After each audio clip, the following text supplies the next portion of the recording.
For Wednesday night of November 3rd, 2021, you're checking out an all-new The RCWR show with Lee Sanders, covering the latest in all things wrestling, entertainment, and beyond since 2011. A good Wednesday night to you guys. Dynamite is now in the books as all eyes are now set on Rampage, and actually for next week's Dynamite, right? Our eyes are now set on Rampage and next week's Dynamite because, man, going into full gear, it's a lot to look forward to. We'll definitely dive into the talk of tonight's AEW Dynamite. We'll also talk about some key points from this week's NXT 2.0, a couple little trinkets of some wrestling news as well. But, you know, we need to open up on a very serious note. It is wrestling related, but it's very serious. This is some heavy shit.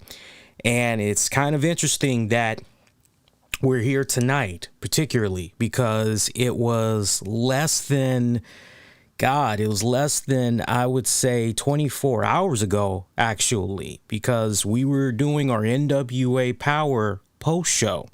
And for those of you that sadly don't follow the NWA product, but you are familiar at least with some of the names that are affiliated with NWA, one of those names being Kylie Rae. We talked at great length about Kylie Rae and the fact that she is dealing with mental health issues, substance issues as well. Nothing cocaine related or anything like that, but long story short, she had a relapse. And I had mentioned to you guys I wasn't aware of this news when it came about in real time, because at the time the news broke out, as she officially released a statement, I was on vacation. And we literally had talked about the importance of mental health and everything concerning Kylie Rae and just in general the importance of mental health.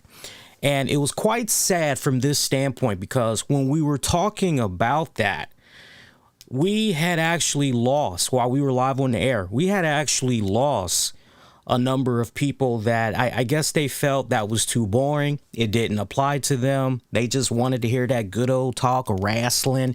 But it was NWA news related when we were talking about it and everything. That's the only reason why we even brought it up, right? And it wasn't like it was long-winded or anything like that. But what a difference 24 hours make, because the same people that might have decided to turn a blind eye to that talk that we were having about Kylie Rae during the NWA post show, now we replace the name Kylie Rae with Jon Moxley, and now all of a sudden those same people that could care less now. So I just thought that was kind of interesting how, right now, I know that majority of the fans did not operate that way. I'm not talking about with my show. I just mean in general, you know, and you kind of see that theme. It's a theme, sadly, on social media where, I don't really care about you, so I could care less what's happening. You know, it's like, sadly, some people will pick and choose, right? It's sad because honestly, when one person is jumping out there and saying that they're having issues, you know, regardless whether you like them or not, just the fact that they are there to do their best to try and entertain you in some capacity, I mean, that should just be enough right there, just out of common decency. But then again, if you don't have anything to say, then maybe not say anything at all, right? So we're here tonight, less than 24 hours after we were talking about all of those things, to find out that AEW's own Jon Moxley, and keep in mind, his book was just released yesterday. Yes, his book was just released yesterday. And leading up to the news that came about tonight, I was in the process of reaching out to some contacts, trying to see if I could get a couple of copies of Jon Moxley's new book. I had put a couple of feelers out there to some of my connections from over the years. I'm like, and normally I get the hookup. I get to hook up with advanced copies, sometimes some months in advance, usually months in advance.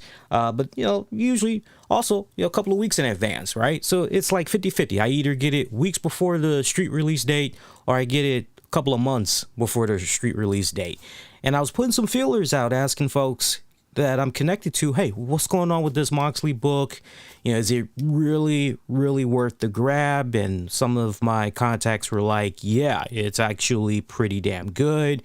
I told them how, and we were having a couple of chuckles and everything. I told them how I still remember the infamous Stone Cold podcast interview that Jon Moxley did then at the time as Dean Ambrose, and just how, I hope we're not going to get a book that's kind of similar to that. And some of my contacts were saying, no. On the contrary, it's nothing like that at all. It's actually a really great read.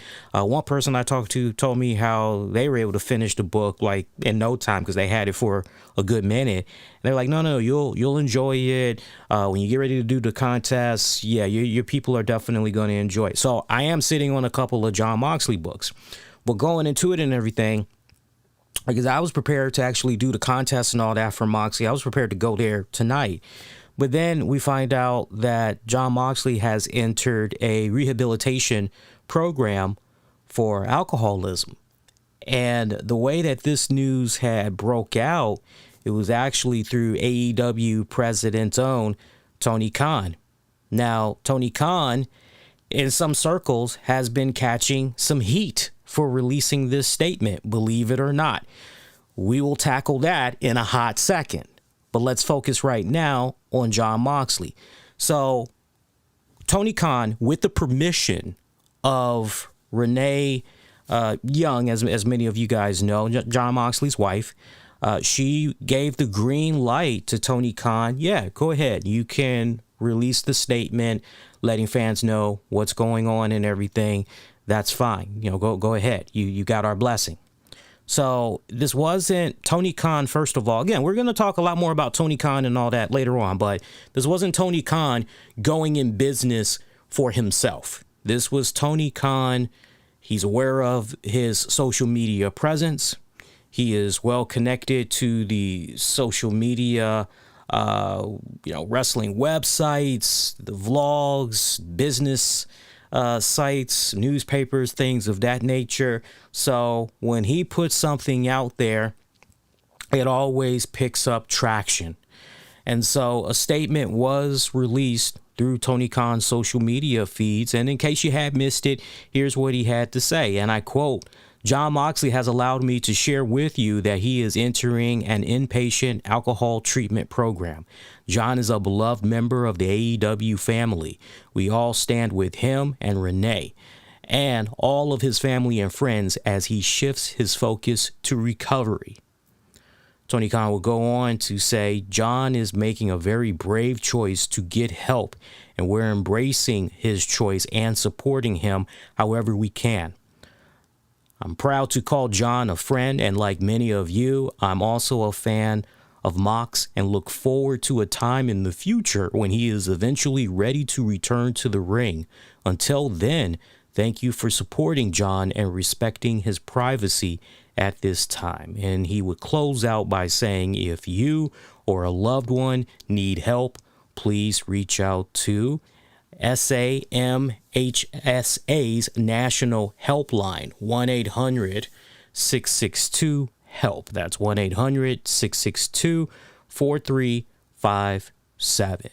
So that's what's been going on as far as Jon Moxley goes. And Renee Paquette, a.k.a. Renee Young, she released a follow-up statement pretty much the next day, so earlier Wednesday, and she had this to say, as she was very appreciative. She was very thankful for all the outpouring love, the support that's been coming her way and Moxley's.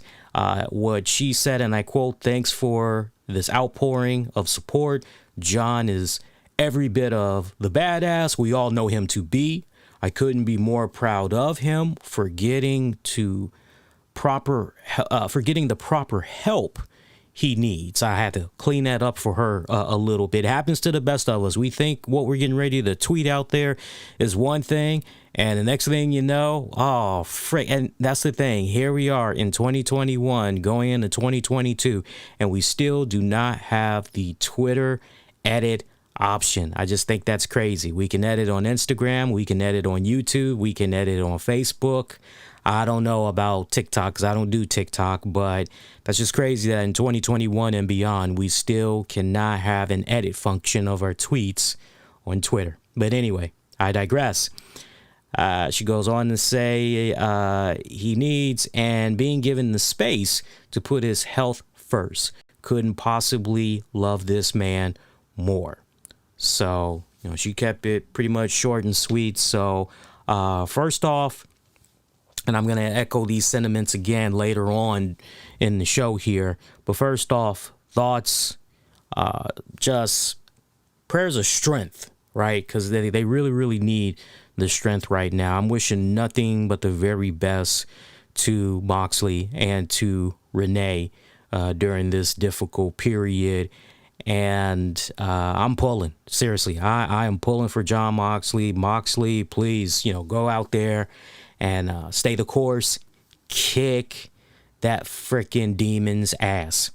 Kick its freaking ass. I sincerely mean that. And I know some of these wrestlers, they make their rounds. They check out some of the things that's being said about them from various podcasts. Some are friends with other people that check out certain shows and information gets relayed to them and all that. So, they happen to, anybody connected to AEW, definitely, sincerely, you could pass on my message to them. I greatly would appreciate that because I sincerely mean that. And look, I'm not making it about me, but I know what it's like to deal with a loved one that is having some type of a substance abuse problem, some type of whether it's a drug addiction problem or they're dealing with alcoholism. I mean, if you want to be technical, you can just group all of it up and just chalk it to substance abuse in general.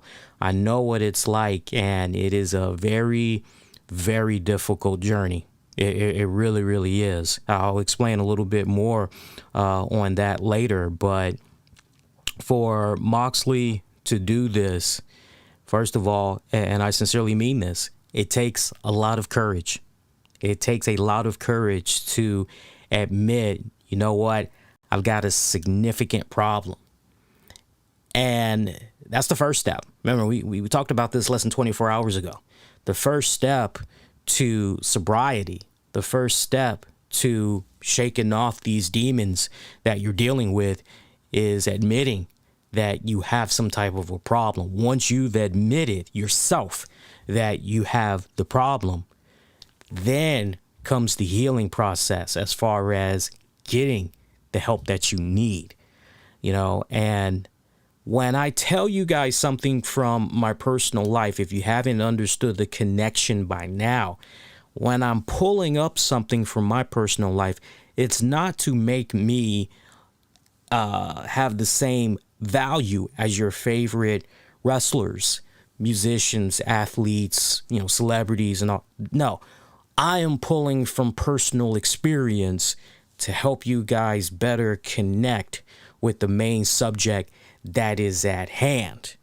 And take it from me, I dealt with two loved ones, two immediate family members that were dealing with some type of a drug substance abuse. And the latter one, it was quite sad because they basically went from having a cocaine problem, shook it off, fought it off, entered rehab, did the whole halfway house, all of that, got cleaned up. And then they went to, all right, now that I'm done with that, I'm going to go on ahead and pick up alcohol. And I just watched this person. It was rough, straight up. It was freaking rough dealing with them because there would be times where I would visit. Sometimes I'd spend the weekend and I would wake up in the middle of the night and I would hear this relative puking their guts out in the bathroom and then just right afterwards going right for the bottle again. Other times I would be woken up and asked if I could go pick up some alcohol. And it's like, wait a minute, it was like, we just got you a case of blah, blah, blah, and blah, blah, blah. You don't already ran through that? Like, can't this wait until maybe tomorrow during regular hours? Like, you want me to go out at almost midnight to go pick up some alcohol? Like, are you serious?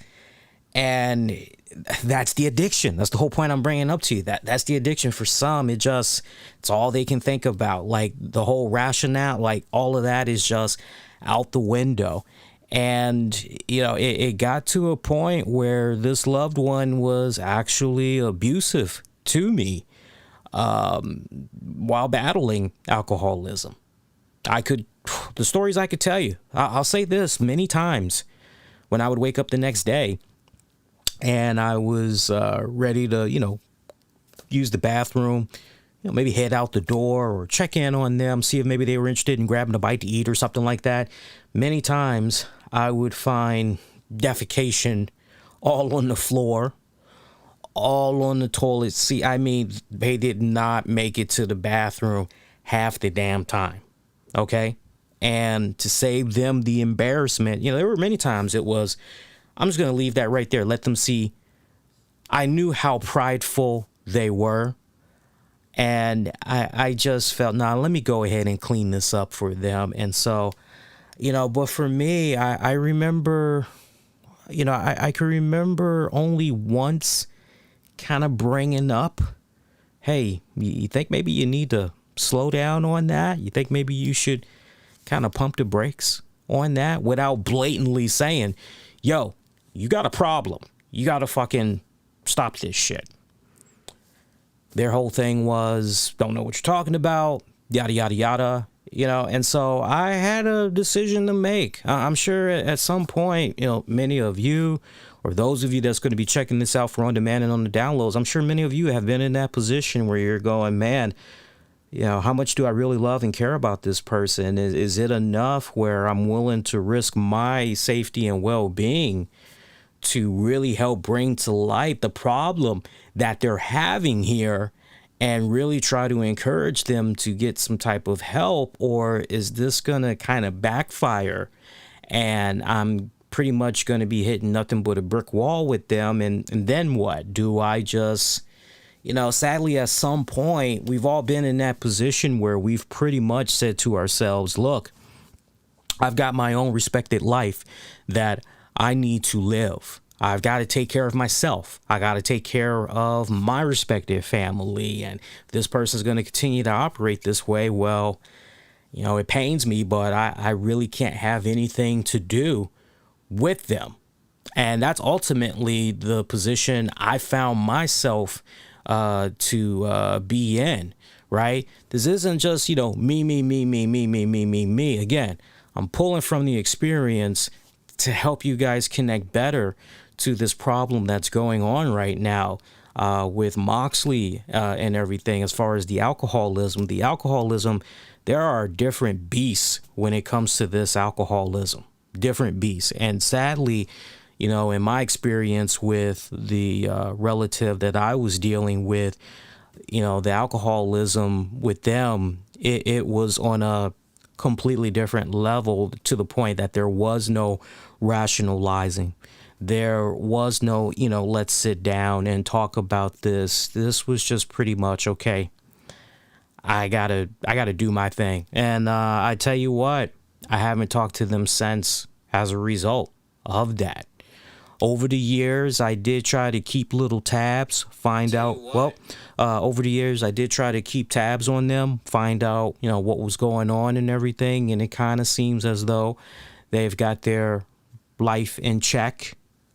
Seems as though they've been sober now for an extended period of time. And, you know, knock on wood, that's great and everything. But to echo the sentiments that I had said from yesterday, you know, this isn't, you know, I don't want, especially for our younger listeners, I don't want for people to have this misconception that, oh, okay, you know, you're just going to be away for a couple of weeks. And there is no such thing as that. When you're dealing with some type of a substance abuse problem, some type of a alcoholism problem, there is no, okay, I'm going to go do this for a couple of weeks and then that's not how it works. You got to string it together one day at a time, and then it progresses into days, weeks, months, years. That's how it goes. That's the whole process. There is no such thing. And remember this, anybody that says to you, oh, you can come away drug-free from, no.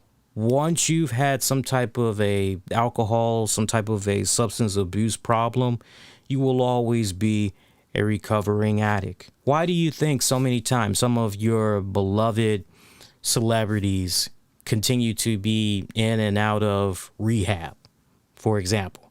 Okay, it's not as easy as, okay, I went here, I got this treatment, and then that's not how it works. If it worked like that, trust me, we would have a lot more people that would be drug-free, right? We would have a lot more people.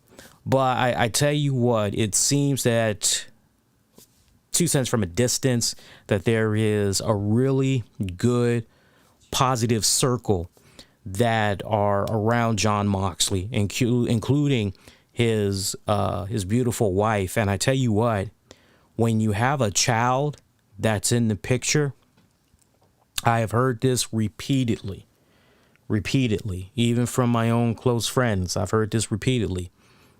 The world as you know it changes drastically when you have a child, because now everything that you're doing, every move you make, every step you take, it is all about making sure that that child or those children are going to be all right, because they're following in your footsteps. The world as you know it, you're now looking at it through your child's eyes, and you want to try to do everything for them to succeed.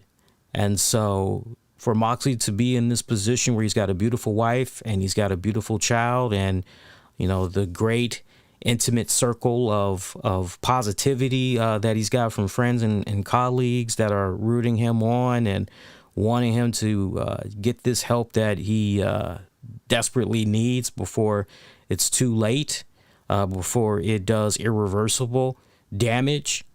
You know, I think the man is going to be all right. I think the young man is going to be just fine.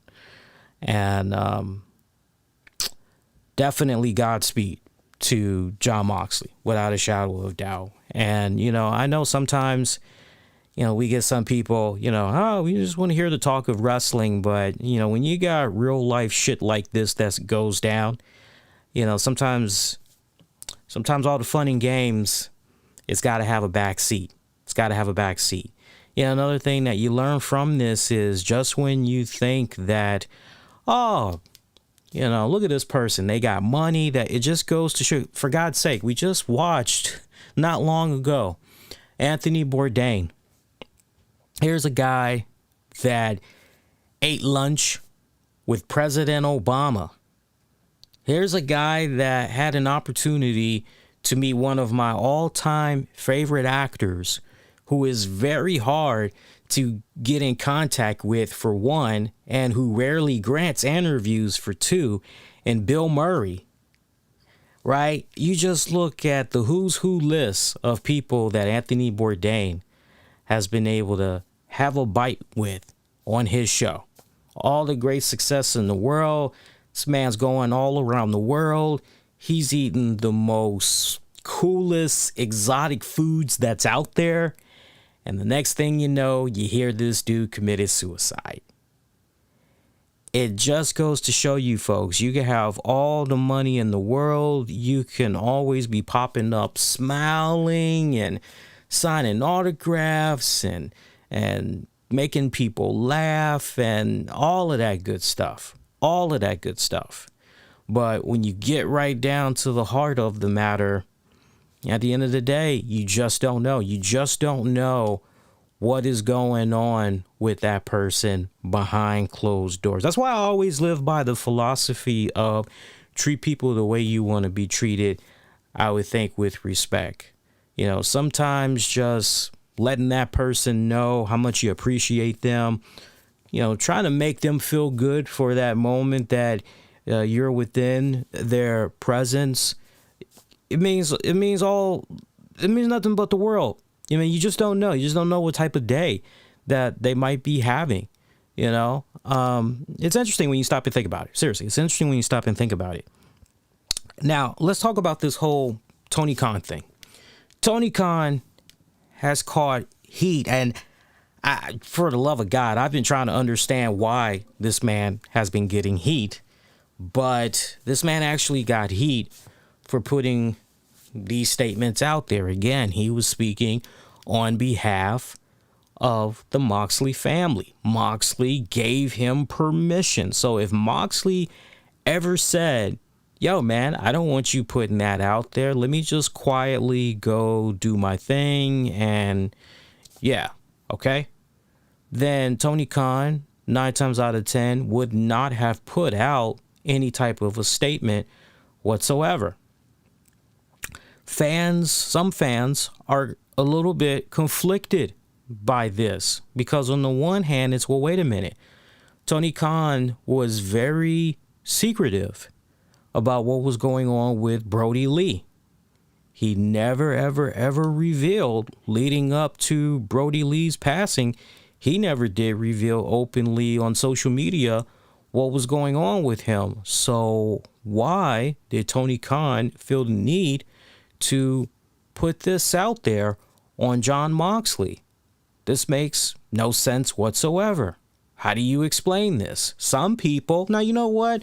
To the people that said, hey, this wasn't Tony Khan, this wasn't in his place to put this out. Understand, he's the AEW president, but it was not in his place to put this statement out.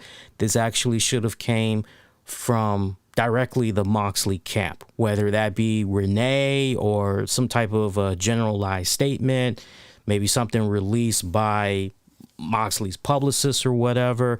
This should have came out from their immediate camp. This should not have come from Tony Khan. If you have that mindset of what I just described, I can see you. I can see you halfway on that point. I can totally see you halfway on that point. If you were to pick my brain a little bit and have me try to make sense out of, why did Tony Khan feel so compelled to do this, to put this statement out about Moxley? I wish I could honestly sit here tonight and say to you guys, he was just trying to be as transparent as humanly possible. I wish I could tell you that. You guys wouldn't buy that, and I just honestly would not. I'm not feeling that as well. But can I tell you guys this? I'm usually pretty good with my gut instincts.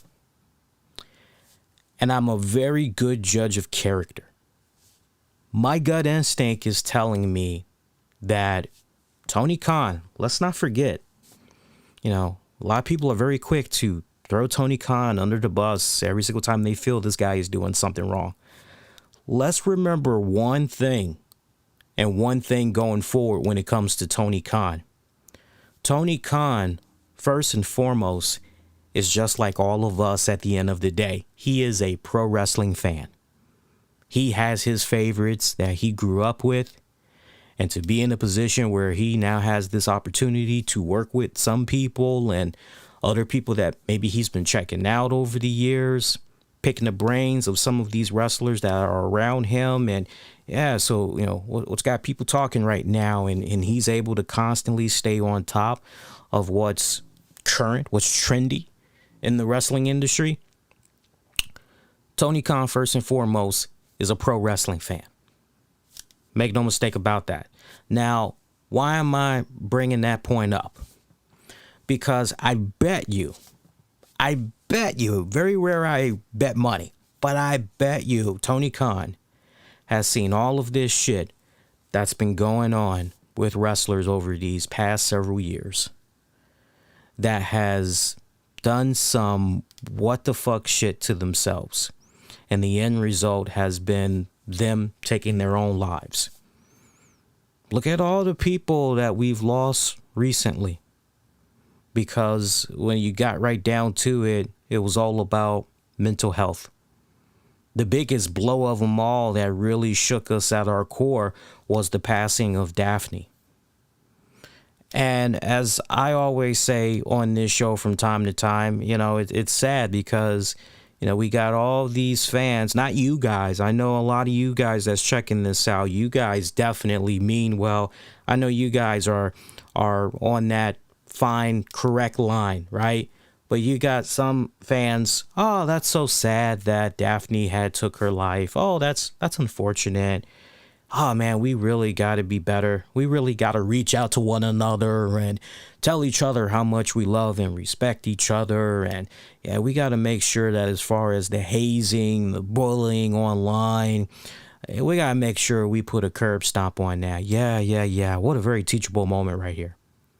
And then the very next week, we go right into bashing, name calling, doing some straight up WTF shit. Trace the patterns. Go back. You don't believe me? Just go back. Trace the patterns. Look at what went down when Hana Kimura passed. You would have thought that when Hana Kimura passed, if there was, okay, you know what? We as a wrestling community, we got to be better. We just got to be better. You look at when Lana was dealing with the shit that she was dealing with online. And to know to the extent that she was greatly affected by it mentally for her health and all that. To know how bad it really had took its toll on her. Don't believe me? Go watch that little WWE special that they did of her. Very eye-opening. You go, wow. Wow, what the hell? So I honestly believe that Tony Khan, him being a wrestling fan first and foremost, I honestly believe in my heart of hearts, he just looked at all of the great tragedies that has transpired over the years, and most recently, especially concerning around mental health, and really looked at this as an opportunity to, number one, intimately let the wrestling community know, hey, one of your favorites is dealing with some serious shit right now, and they could really use your thoughts. They could really use your prayers. They could really use your words of encouragement right now. So that's number one, or number two, or number three, however you want to number it. I really believe that Tony Khan wanted for there to be full transparency on what was going on with Moxley. There's a small part of me that wouldn't be surprised. I'm not gonna speak on this as if it were a fact.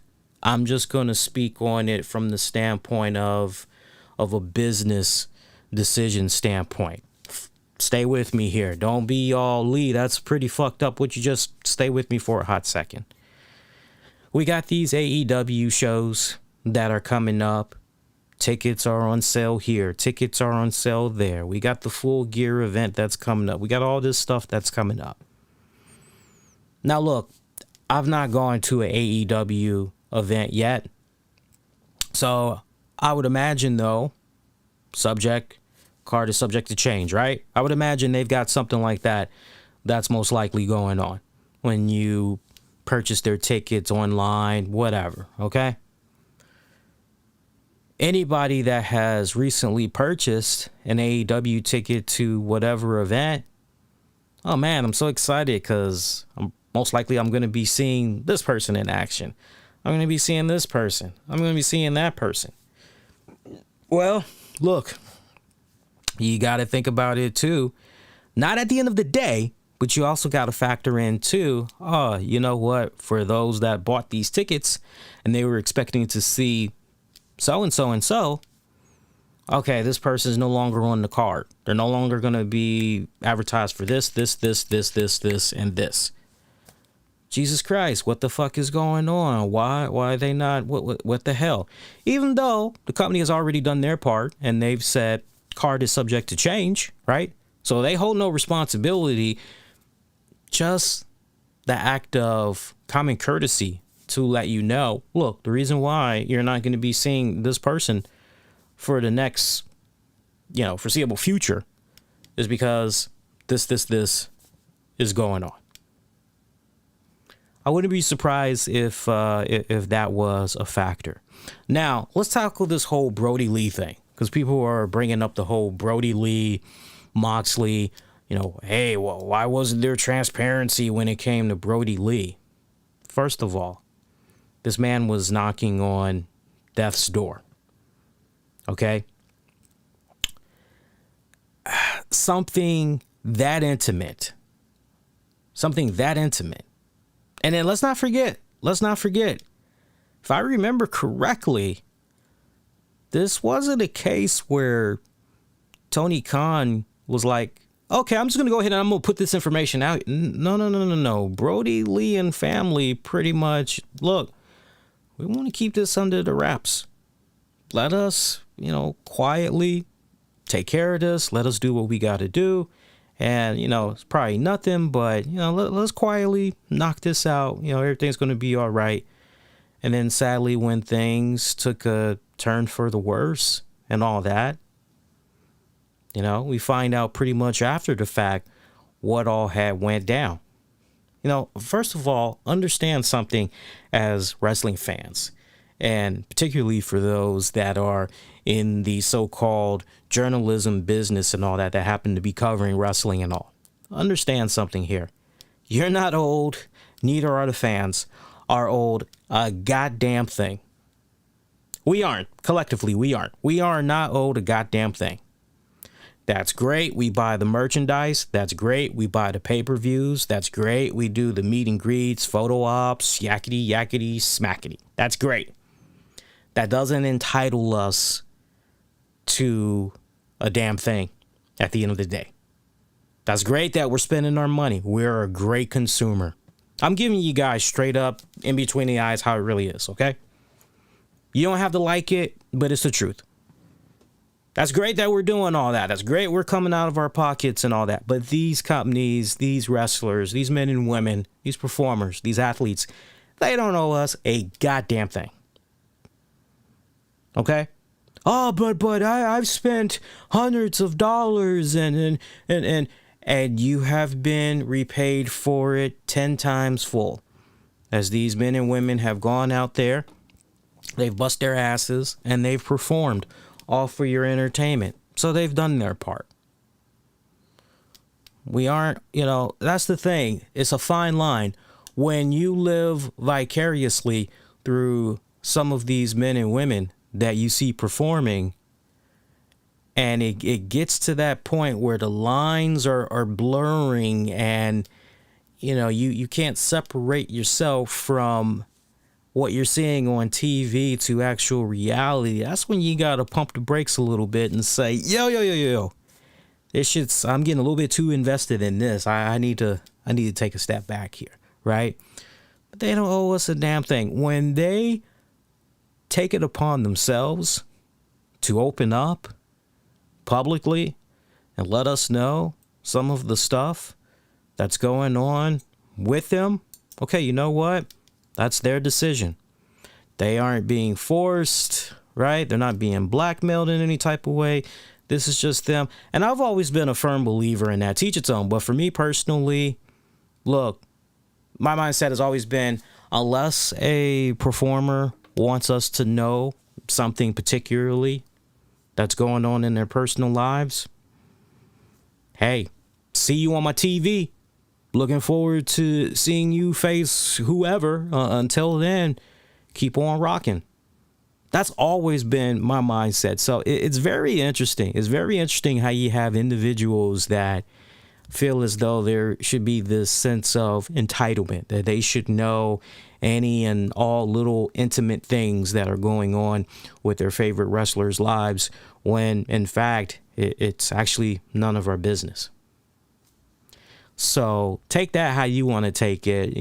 For those of you that want to bring up the whole Brody Lee thing and you want to even try to compare it to what's going on with the whole Moxley thing. Now, I will also bring this up. I got to call this guy out.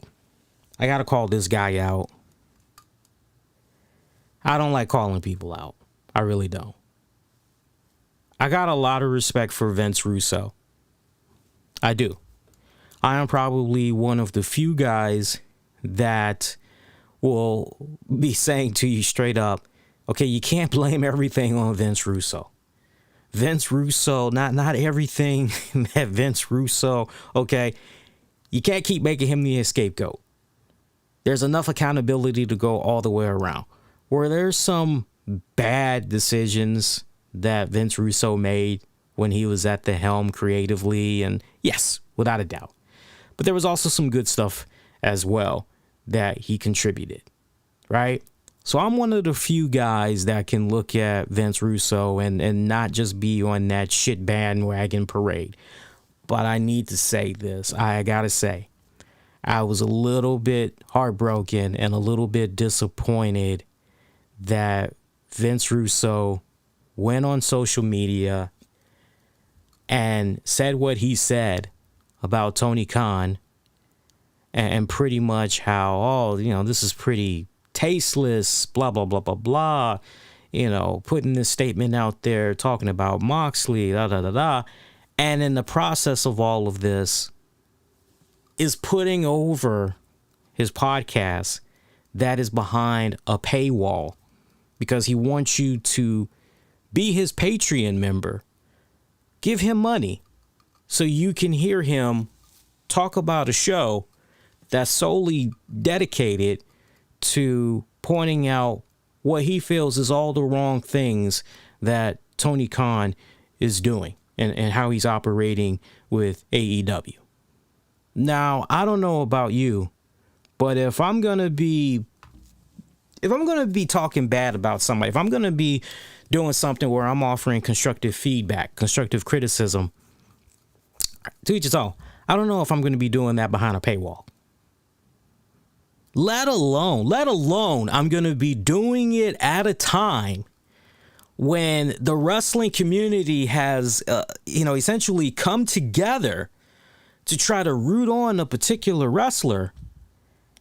And yeah, I'm going to try to capitalize on this by making fun of the messenger while also at the same time trying to put over my content that's behind a paywall.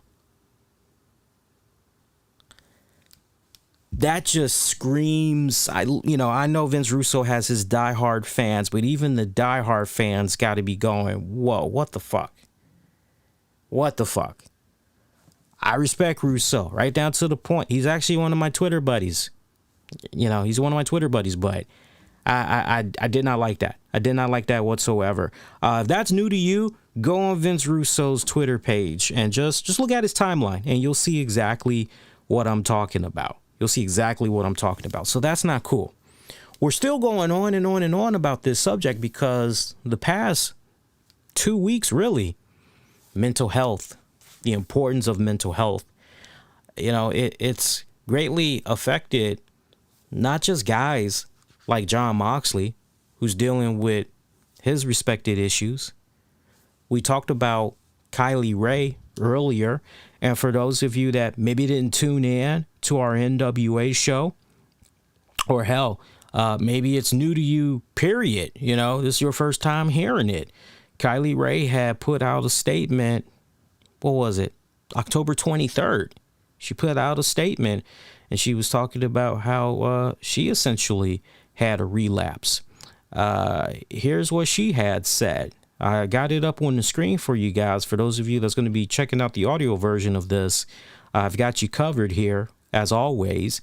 But she had put this out right when I was in the middle of the Jericho cruise here. So, and as I had mentioned to you guys in my reviews, the reception for internet was really, really, really bad. There was no way to connect whatsoever. But she had said, due to unforeseen circumstances, I will not be able to perform at Freelance Underground and NWA this weekend. The NWA event in question for that respective weekend, it was the By Any Means Necessary event. It's a part 1 of 2 event. Part 1 has aired on Fight TV already. They're going to be doing part 2 of the By Any Means Necessary event next Tuesday on Fight TV. The conclusion of that will be airing next week. Unfortunately, I found myself in a relapse situation and need some more time for recovery. This has been going on since late August and has gradually regressed since then. I tried holding this in and working through the pain, doing my best to fulfill commitments, but it's become too much and needed help. I have been having a difficult time differentiating what is real and what is fake, especially in these types of environments. Regretfully, I tried masking the pain through marijuana and alcohol. And see, when you're having those type of respected issues, that's the worst way to try to handle things is when you decide, okay, you know what? I'm going to be my own doctor. I'm going to self-medicate. I'm going to take care of this problem. I'm going to self-medicate. And then in the process of self-medicating, what you're also doing in the process is, okay, I'm going to try to stay away from this bad vice, but I'm going to pick up this other vice. And that just, again, I've seen it with my own two eyes over the years. Always the end result is bad when one continues to follow down that respective path. I have tried to be as open as I can with all of you about my mental health struggles, but I was not being honest with the unhealthy coping mechanisms I adopted. For that, I'm deeply sorry. Graciously, with the help of loved ones, I have been working towards sobriety again. I was hoping things would get better by this weekend, but this doesn't seem to be a quick fix, nor is it ever. That's my own words. I added at the end there, nor is it ever. Yeah, it's never a quick fix. At this time, I am seeking further help and hoping to come back as a healthier version of myself. I wanted to apologize for any issues this causes. I wanted to thank the companies like Freelance Underground, NWA, and AAW for being so understanding and patient throughout this time. Moving forward, I would like to express my gratitude for all of you and the continuous support and compassion you have given me. Whether you were able to understand or not, I always felt your empathy, and I can't thank you enough for that. With love, always. And again, that is from Kylie Rae. And, it really wasn't until I read that statement the other day that anything that I have felt as far as what the hell is going on with this young girl, as far as, man, the problems in AEW and how she just up and left right when she was starting to scratch at the surface of being a really good original breakout star for the AEW promotion, poof, disappears. Pretty much rinse and repeat over in Impact Wrestling. It was really looking as though she was about to become their Knockouts champion, and then poof, gone.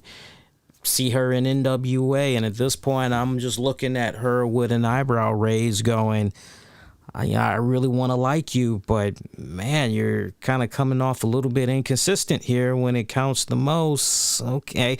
And then, it's like each time, and then poof, gone. But now we really understand here what's going on with Kylie Rae, and you're just going, whoa, but wait. As I just said a few minutes ago, the past 2 weeks has been pretty rough for some of our favorite wrestlers, because we got another wrestler that's added into the mix that sadly got greatly overshadowed, I personally feel, because of the Jon Moxley news. And I definitely want to make sure we're giving this young brother his flowers. And that's the Blade from the Butcher and Blade stable in AEW. He had released a rather lengthy statement on his Instagram, I believe. And he was talking about some of the mental health issues, anxiety, problems that he's been having and everything. And I actually have the statement that he put out here. Here's what he shared on Instagram. And again, he was sharing his own personal struggles on mental health, anxiety, and depression. Here's what he said. It's not lengthy whatsoever. It's probably like about 75-second read or less.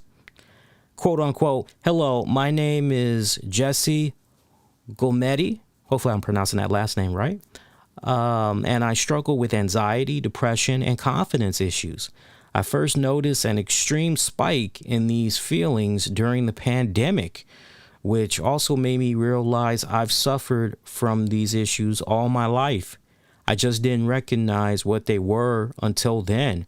So I reached out for help from some friends and family, tried a couple therapists, and thought I had it under control from self-management until I had another spike recently. So I took more drastic measures this time and talked to the executives at All Elite Wrestling. Getting the courage to speak up to them was more difficult than it sounds, and I'd like to express a huge thank you to Doc Sampson, Mega Park, I think that's Park, Tony Khan, and everyone at AEW. When I'm not feeling the best, I simply remember that every response I've received from the people I've opened up to has been incredibly positive and supportive. It feels good to tell you this and to take off my mask. It helps to talk about my struggles instead of holding them inside, and I'm feeling more confident and comfortable around people. Thank you for listening. I'm sorry if I've been distant lately. I love you, and I can't wait to see you soon. So, I mean, this is a significant issue. This is a significant issue, and I tell you what, I know sometimes, off and on over the years, I've always been pretty crappy on social media as far as the respective pros and cons of social media and all that. But I'll tell you this, if there's one good thing about social media, it's the fact that it is such a great avenue. It is such a great escape outlet as far as speaking your piece, you know, as far as connecting with people you normally would never connect with. It's a really great way to, whatever problems you might be having internally, it's a really great coping mechanism to, you know, channel some shit out. And, you know, whatever you're feeling, Lord knows there's times it's not quite at the level of what some of these people have been experiencing, but Lord knows there's been times, I'm sure you guys can definitely relate to this as well, where, you know, you're kind of having an off day. You might be feeling kind of sad, you know, whatever. Go on social media and you might find something that's pretty hilarious, or somebody says something that just, well, that's pretty cool. And, you know, all of a sudden you forget why you were in the funk that you were in. I mean, if there's really one good thing I'll say about social media, it's that. And I think that in this new millennium that we're in and everything, I think it's pretty cool that we've got social media at its strongest right now, because can you just imagine? Well, I don't have to imagine, because I know exactly how it was before all these social media platforms had came about. You know, anything that was going on with you, I mean, you just pretty much had yourself to talk to. And, you know, maybe you might have had that one friend, but even that one friend really couldn't relate to what was going on, you know, with you in your life. And it just kind of got to a point where maybe you just didn't feel confident in confiding in them or whatnot. But before the social media and all that kicked in, you pretty much were just by yourself. You know, yeah, sure, you might have been able to go onto a bulletin board, or you might have been able to go into AOL chat or a Yahoo chat. Shout out if you remember those. You know, but it wasn't, even at that, wasn't really quite the same, because normally there would just be a bunch of horny freaking stalkers and all kinds of weirdos that'd be lurking in the bulletin boards and on those chats. So again, it's a position where, you know, a lot of whatever you were dealing with, and you couldn't quite figure out how to channel shit out, talk to folks, kind of get the help that you need and everything. It's a lot of internalization. And we're talking about pretty much, you know, we're definitely talking about, you know, 80s when I was coming up, going into the 90s, you know, early 2000s. It's amazing where where our technology is now and how we're able to go about communicating with one another and all of that good stuff. It really is when you take a step back and you think about it. But, you know, it just goes to show you that at the end of the day, no matter how tall, no matter how popular some of these men and women are, you know, the smiley faces and just all of that shit that, you know, you see on your TVs on a regular basis. Reality checks like this really makes you, yeah, you know what? These guys at the end of the day, fuck, they got everyday problems just like me. They are fucking human just like me. You know? We all got our respected struggles, and I think that when it comes to those struggles, you know, it's one thing to say the cool catchphrases. We're all in this together. Remember that? Especially during the pandemic. We're all in this together, right? It's like, but when you have motherfuckers that actually put their money where their mouth is, and, you know, sometimes it's the simplest thing. Sometimes it can just be going on social media, saying to your followers, hey, you know, I hope you guys are rocking. Hope you guys are having an awesome day. Nobody told you they loved you. Nobody told you, you know, they cared about you. Hey, you know, I care about you. That's why I always say, try to treat people the way you want to be treated, especially if you want to be treated with respect. I think the more and more that we try to do that, try to be more open-minded, and I tell you, you know, I haven't quite seen us all really come together like that. Not since, I would say, really the beginning of the pandemic, when shit was just all up in arms. You know, I saw great unity. And prior to that, the last time I had saw such unity, dare I say, 9/11.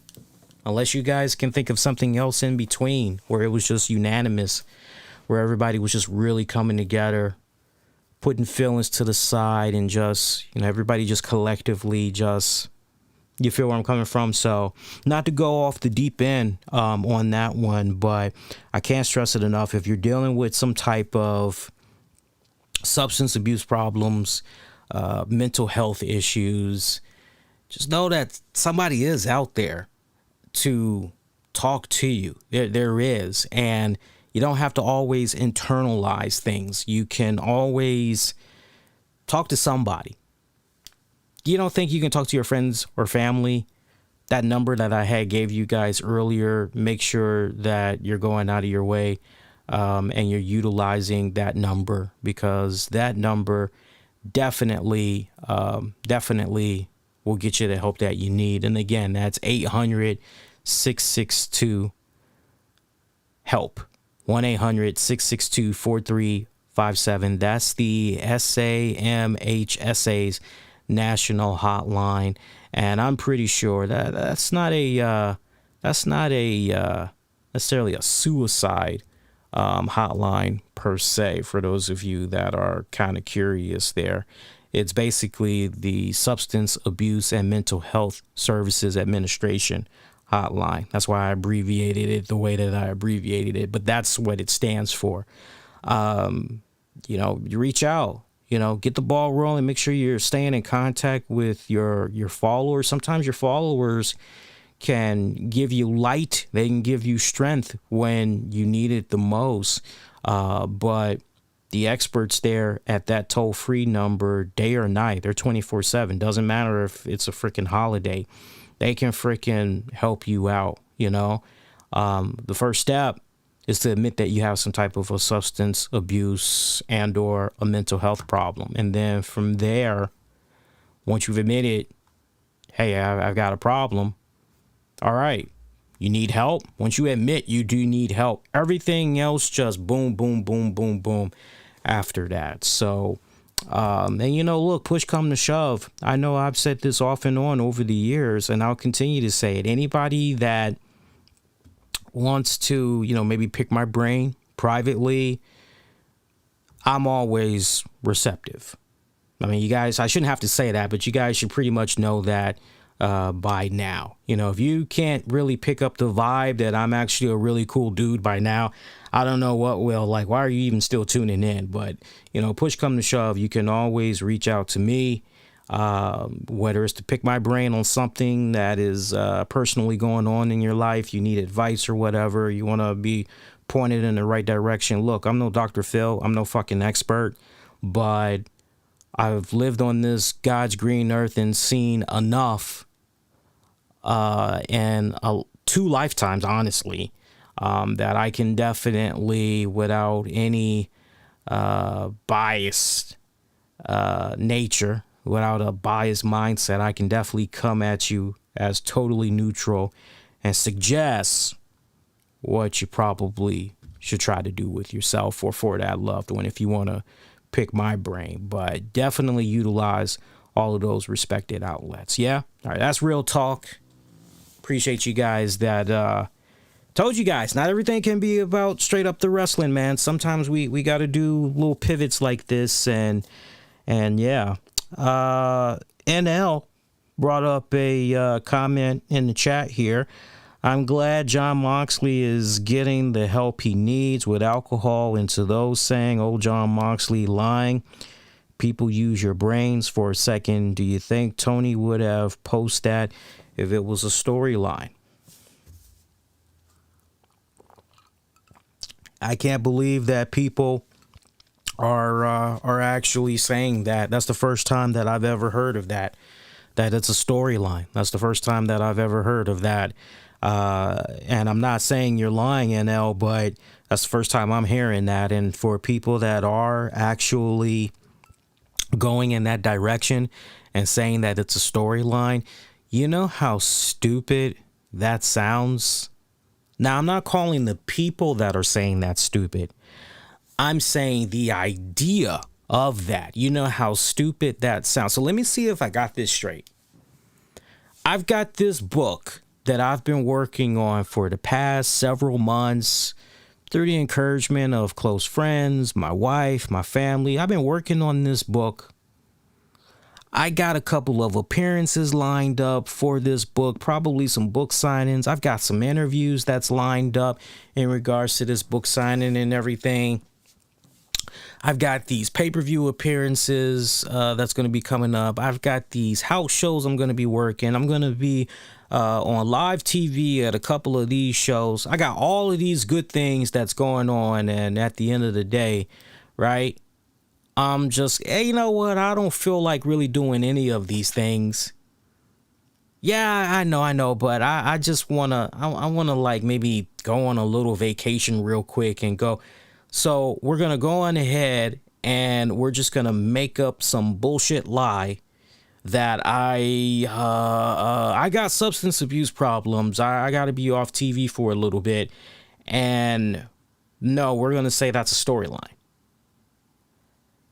These are people you should not be associated with, folks, that are spinning that narrative on social media, right? Yeah, seriously, just stay away from those people, okay? I hope Moxley getting help inspires others to seek it. I do as well, and I tell you what, that was a really fantastic promo, and I guess on that note, because it's a good segue into some of the wrestling action tonight, I thought that was a really excellent and passionate speech, not promo, speech, big difference, that CM Punk had gave when he spoke about Moxley. And for those of you that did not watch AEW tonight, Dynamite, of course, I'm speaking of, go out of your way. I'm sure they're going to make the clip be available on their YouTube channel. I'm definitely sure by now it's all out there on social media. But you owe it to yourselves to see and really feel the words that came out of CM Punk's mouth tonight, because he spoke from a place of true sincerity. He spoke from a place of not just straight from the heart, but he spoke from a place, combination of wisdom but also mutual respect and admiration. And what he said there about Moxley, the fans coming out chanting CM Punk's name when he came out there, and the way he was able to just pretty much take that, spin that, and tell the crowds, no. The only name that you need to be chanting right now actually is Jon Moxley, and letting the people know what's going on with him, Moxley that is, bringing up the fact that he knows very well what it's like to be in Moxley's position where he is just, Punk that is, just grinding himself into the ground. And, you know, getting sick in the process and just trying to continue to push through it, and then ultimately just pumping the brakes on himself and saying, you know what, I got to get away here. Lord knows what probably would have happened with Punk had he continued to just run himself into the ground like that. He probably would have gone against everything that he stood for as far as that whole drug-free, straight-edge life and everything. He probably would have gone down a significant rabbit's hole and everything. But such eloquence, so sharp and to the point, and just hearing his speech, I got goosebumps. You guys got to really go out of your way and check out what he had said. It really, I could do all the paraphrasing in the world, but you know what? That's the type of, you know what? I'm going to say this. What he said tonight, that's the type of shit I would show to somebody that is dealing with some type of substance or mental health issue. That is the clip that I would show them, because maybe that would kind of inspire them in a way to, okay, yeah, let me get myself checked out. Let me get myself helped out here. You know, you're talking to somebody that has seen a lot of people come and go that were near and dear to me in some form of my life. And I mean, we'd be here all night just going over the names of the people that just, and what they all have in common: substance abuse, mental health. Yeah, I thought what CM Punk had laid out tonight, the foundation of it, who better, seriously, who better to really speak upon all the shit that's been going on, not just with Moxley, but just, you know, some of our favorite wrestlers in general, and some of the issues that they've been having, you know, over the years. Who better than for a guy like CM Punk to come out there? I like that. I really had liked that. And then nice little transition too that Punk was able to make there, going into Eddie Kingston, bringing up their issues that played out on Rampage from last week, and how Kingston wasn't there, but that he definitely wants to run into the guy. What is it, St. Louis? Something involving St. Louis. I guess CM Punk was essentially saying, hey, yo, I'm going to be at Rampage this week or whatever. You know, let's talk there, or Dynamite, whatever it was. Something is supposed to be going down over the weekend, and Punk's like, I'll see you there if you got the balls, basically. But to the point, CM Punk, show you how much of a student of the game he is when it comes to paying attention to social media. I just love the fans that were CM Punk, Orange Cassidy. Now, granted, Punk kind of got the ball rolling there when he put the little gif out there, and people were getting kind of pretty psyched up about the CM Punk, Orange Cassidy, but that's not what we had got tonight. Instead, it was actually Orange Cassidy and Miro. We'll talk a lot more about that. JR later on in the night saying how he was playing around with Twitter during one of the commercial breaks and saw something that Eddie Kingston had put out there. Basically, Kingston was going to take CM Punk on his offer, and there was going to be that confrontation between those two guys. So I think Jim Ross is actually going to be sandwiched in between. Actually, no. I think it's actually going to be Tony Schiavone. That's one of those guys. One of those guys is going to be sandwiched in between those guys. So that should be a pretty good microphone to microphone epic encounter. I'm looking forward to that. So that was pretty good. The way Dynamite opened up, Kenny Omega taking on Allen 5 Angels.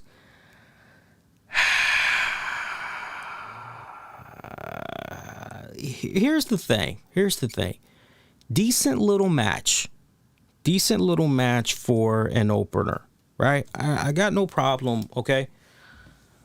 Where I have a little bit of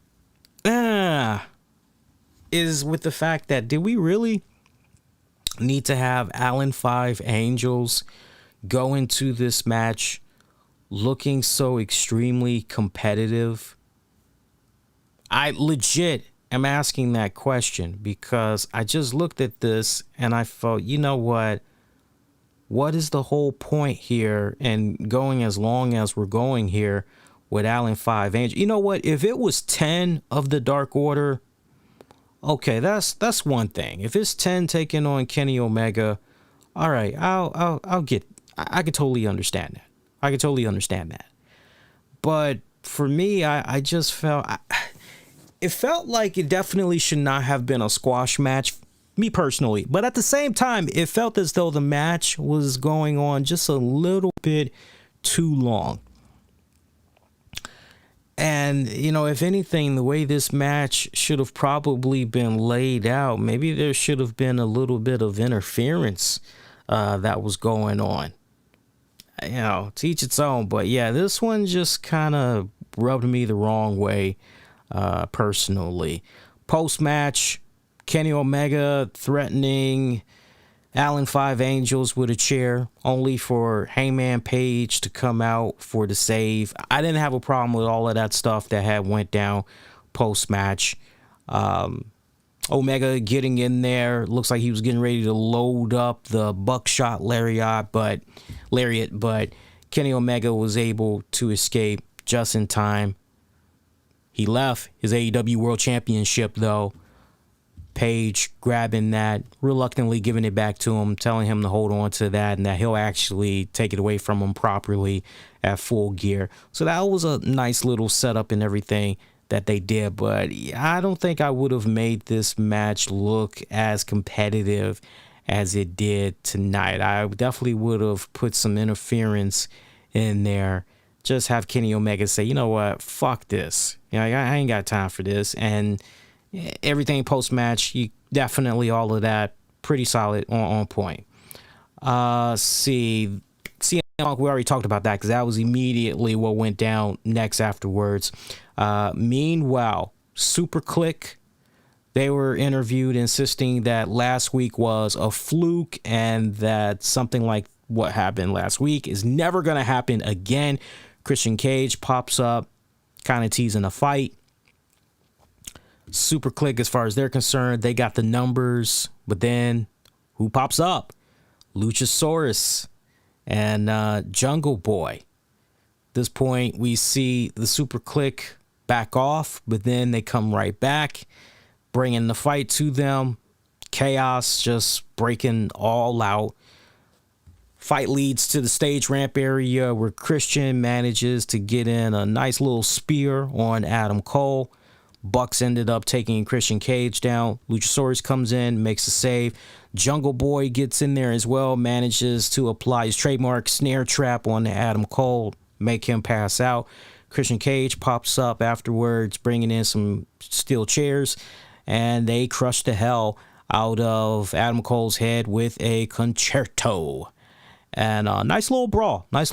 Everybody getting in some nice little sweet spots, particularly Jungle Boy. I saw a couple of people were saying they were ready for this feud to end. It's kind of surprising to hear that. It's like, okay, well, it's kind of really only just begun, you know, and they're still kind of scratching the surface here with this feud per se. So I personally, teach its own, but me, I'm actually still eating this up. I don't have a problem with it whatsoever. AAA tag team titles, Samurai del Sol and Aerostar taking on FTR. This was a AAA tag team titles matchup. This was actually a pretty good tag match. I actually enjoyed it, but I love seeing the people that were so freaking triggered. I'll tell you the reason why I'm saying that. So when FTR came out, they came out to a new theme, and it had a nice retro vibe to it. But you couldn't really come to appreciate it. You would have thought that it was just the drizzling shits if you didn't watch Dynamite tonight, because you had a decent amount of people that were complaining about FTR's theme. I don't understand. What's going on with this music? Why are these guys coming out to this? This music sucks. This music is shitty. You can easily catch people in a lie, is all I have to say. Because for those same fans that are saying, oh, love that FTR. Oh, man, they are a nice, good throwback. Oh, they remind me of the Midnight Express. They remind me of frickin' Arn Anderson, Tully Blanchard. Oh, man. Yeah, man. Those guys are some nice, straight up good throwbacks, right? You can always catch people in a lie. Because these same people that say that or claim that they are old school wrestling fans, they like the good throwback shit and constantly, FTR. That theme that they came out to tonight was a nice little homage / throwback, if you will, to the Midnight Express. Go back, listen to FTR's theme, and then go check out the Midnight Express's theme from back in the day. Like I say, if you want to try to catch people in a lie, that's how you do it. That is how you do it. I love the theme. Personally, I like the new theme more than the other theme. And look, I can't believe I'm saying this, but I'm going to say this. I love my boy Matt Coon. Matt Coon makes some really good music. He does. Matt Coon is the fucking man. But for me personally, something about that FTR Matt Coon theme song, it never clicked with me. It never did. You hear the nice little instrumental. I mean, don't get me wrong. The instrumental, all of that is good. Say yeah. All of that is good and everything. But then when you get right down to the vocals, it's kind of like, I don't really care for the vocals, But Matt Coon has made some really good music for a lot of wrestlers over the years, a lot of wrestlers, but that particular theme was not really one of my favorites. It wasn't. It's like if you were to say to me, okay, Lee, here's $20, go buy some AEW theme songs. That would be, if I could have it my way, I would not buy that theme. Like, if you're telling me $20, pick your AEW songs, that's going to be your playlist for when you work out, maybe you enjoying a train ride or whatever, I would not push that theme on my playlist. To each its own, but that's just me. I like the new theme that they are pushing right now. It's every time you hear of FTR, throwback. And the one time they finally do, okay, let's really go throwback here. Let's change up our theme. They do that. They're getting shitted on social media by the same people who claim that they love FTR, that they're an old school wrestling team. Oh, yeah, man, they are. And they don't recognize old school when they truly see and hear it. Like I say, you want to catch people in a lie, that's how you do it. That is how you do it. Let's see. What else happened here on Dynamite tonight? So we already talked about the brawl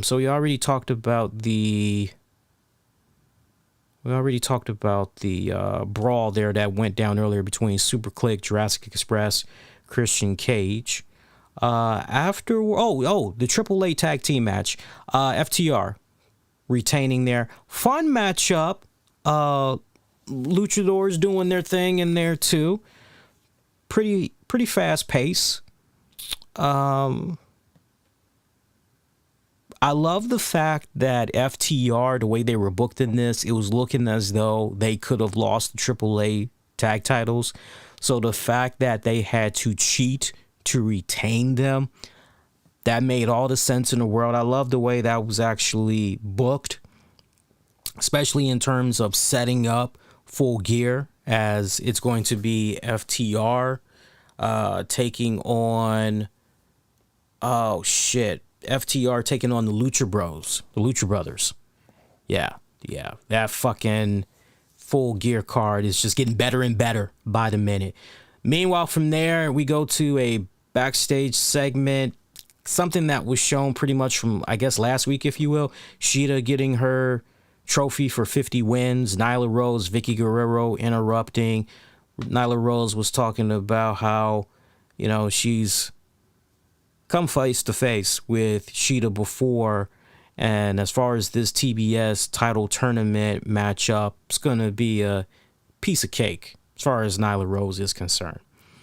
Inner Circle comes out next to announce which members of American Top Team they'll be facing at Full Gear. American Top Team come out, Dan Lambert doing his usual shtick of insulting the city. Love that fucking. Meanwhile, Chris Jericho has his little fun in the sun, insulting the whole team. Lambert decides he wants to list off everyone's credentials while telling Inner Circle, choose your fighter wisely.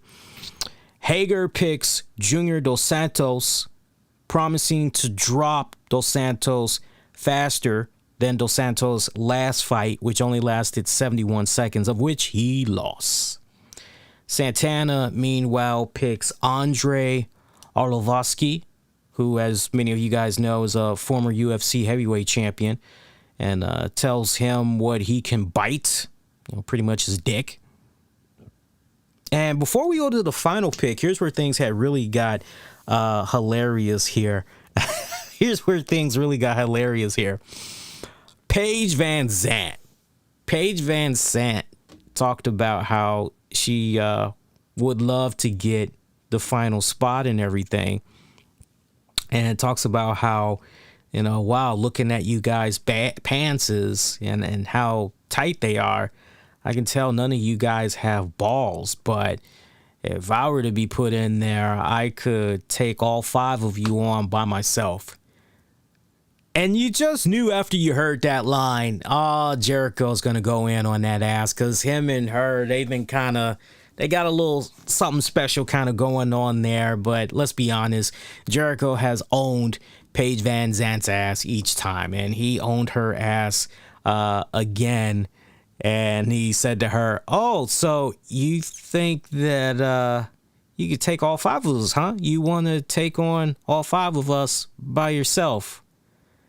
Well, that joke wrote itself. That's word for word. That's what Jericho has said, and the crowd is basically laughing its ass off. Jericho follows up saying, maybe you can put that on your OnlyFans page, and the crowd just fucking popped, because that's pretty much where all the softcore porn and straight up porn at one point, that's where it all had went. And yeah, kind of sad but true. Sammy Guevara in Spanish called pretty much Paige Van Zant a bitch. Jericho finally decides to wrap this up as far as who's going to be the final member that they're going to be facing of America's Top Team at Full Gear. None other than Dan Lambert. After all, in this promo, Dan Lambert had said that he was the number 1 member of the team. So, to Jericho's point, they want the number 1 team. Lambert freaking the hell out in a classic Bobby the Brain Heenan type of way. Loving it. I can't wait to see Dan Lambert get his ass kicked.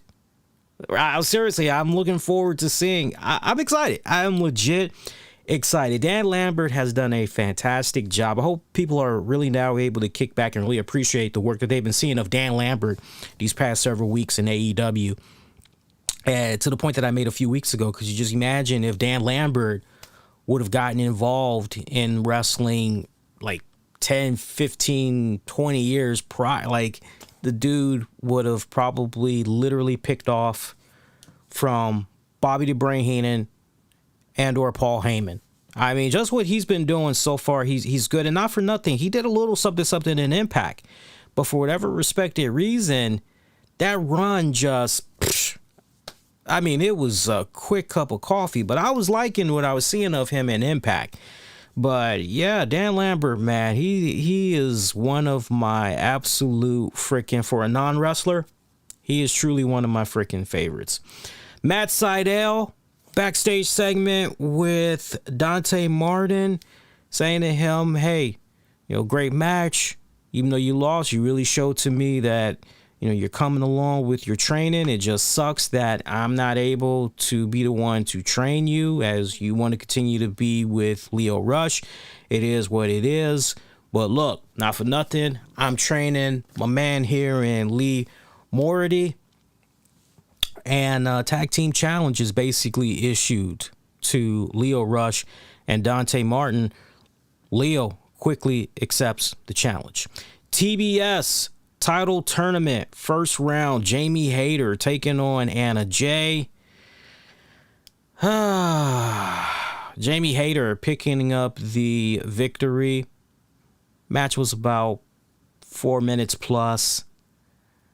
I gotta tell you, if I could be honest with you, I'm really surprised that Anna Jay had lost this. I really, really am. Because it just kind of, when you're looking at the brackets, it just kind of felt as though it made more sense for Anna Jay to go over.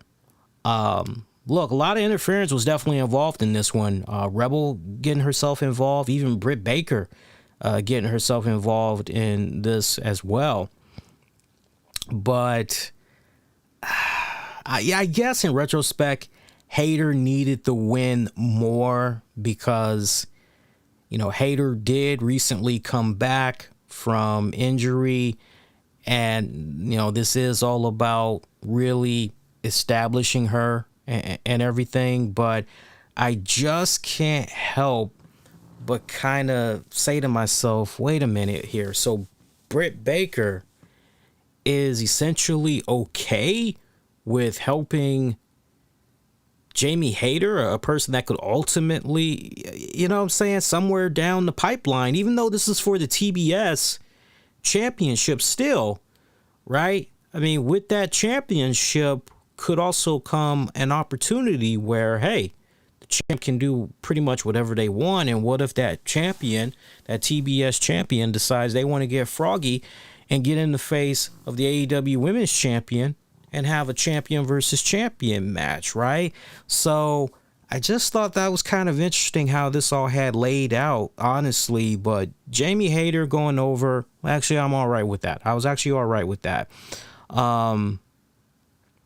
Yeah. Post-match, another beatdown.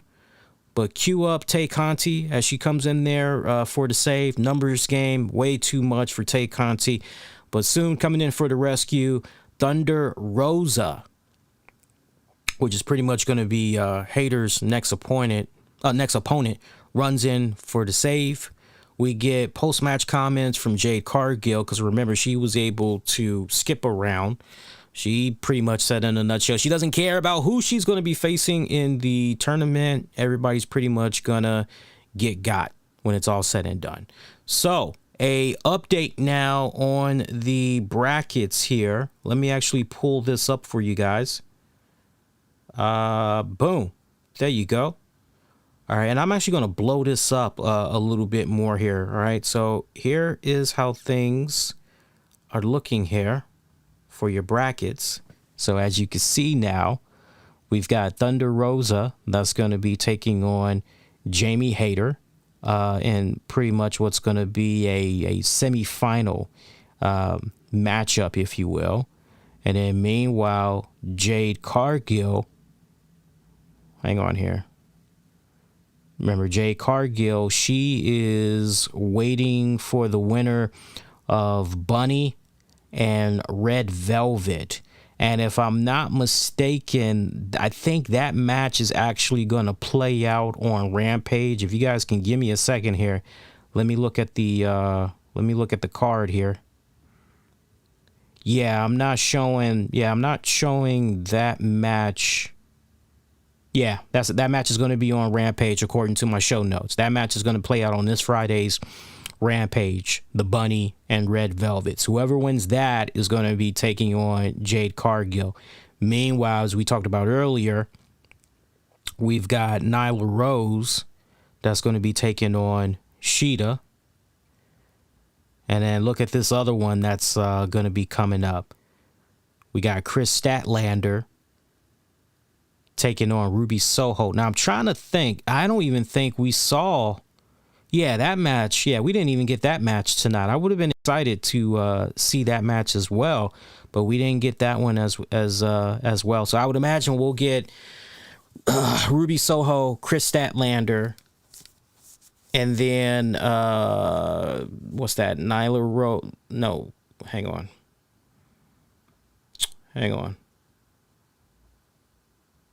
Yeah, I would imagine we're gonna get Ruby Soho, Chris Statlander, hopefully on Rampage, and then Bunny Red Velvet on Rampage as well. I'm hoping, don't quote me on that, but we'll have to see how it pretty much is going to play out for this week and then going into next week. So we'll see, but we're getting there. The tournaments, it's getting there. Next up was, where are we now? MJF calling out Darby Allin. Darby Allin was watching from the rafters. Nice little promo talking about how the two of them, they pretty much know that they are the future of AEW. Yada, yada, yada. Kind of basically rinse and repeat from what went down last week before, with MJF cutting his promos. Look, good stuff, but honestly, when you get right down to it, just pretty much rinse and repeat there. Darby Allin, he says that he is everything MJF called him and promises that at Full Gear, what he's going to be bringing is a straight up wrestling match, because he wants to pretty much own MJF. He wants to outright embarrass him. And he doesn't want to embarrass him with the brutality, with that unorthodox style that he has. He wants to beat him straight up wrestling style wise. From there, MJF tries to stir up some shit as far as a brawl goes. And when Allen decides to come into the ring, MJF bailed. Cue up Sting with a bunch of Mag's goons that were looking like they had masks of... what kind of mags were they wearing, too? I think they had Darby Allin mask on. It's either Darby Allin mask or MJF mask. Not really sure. But MJF tries running back to the ring, but then he gets a save there by Shawn Spears, who comes out to fight. Wardlow comes out as well. Nice brawl that's going on. It's pretty much had left Darby Allin and MJF to brawl around the crowd. MJF getting the best of it there. It was pretty good. It was actually pretty good. Allin coming right back, doing a nice little coffin drop. But MJF, or actually no, Darby Allin was getting ready to load up the coffin drop, but MJF bailed and went into the crowd to escape. Nice little brawl. Cody Rhodes taking on Andrade, El Idolo. Good match. I like the fact that we had FTR interfere in this to essentially help. Hang on here. I'm checking my notes here because I'm a little bit out of place here with my notes here. I can't remember if Cody won this match or not. Bear with me a second here.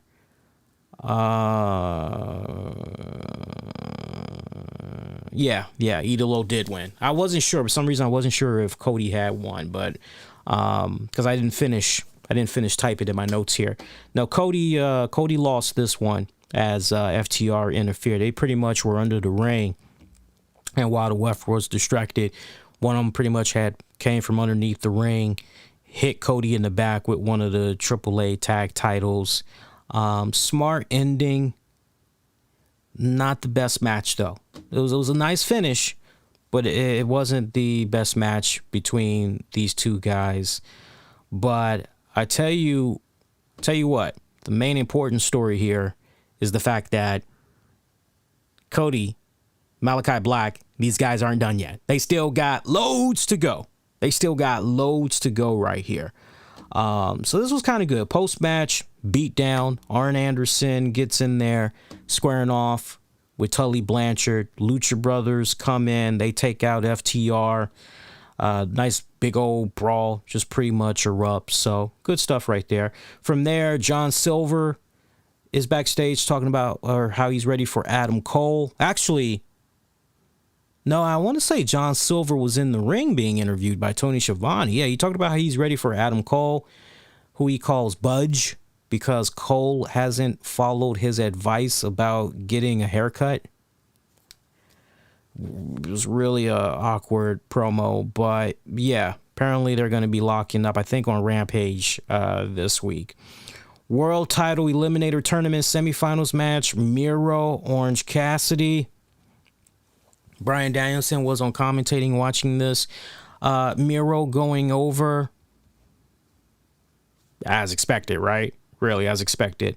Nice, good little short match. You know, I just wish we would have gotten a little bit more time in this matchup, because I remember by about 9:50, maybe 9:51 p.m. Eastern, all of a sudden we're going into a commercial break.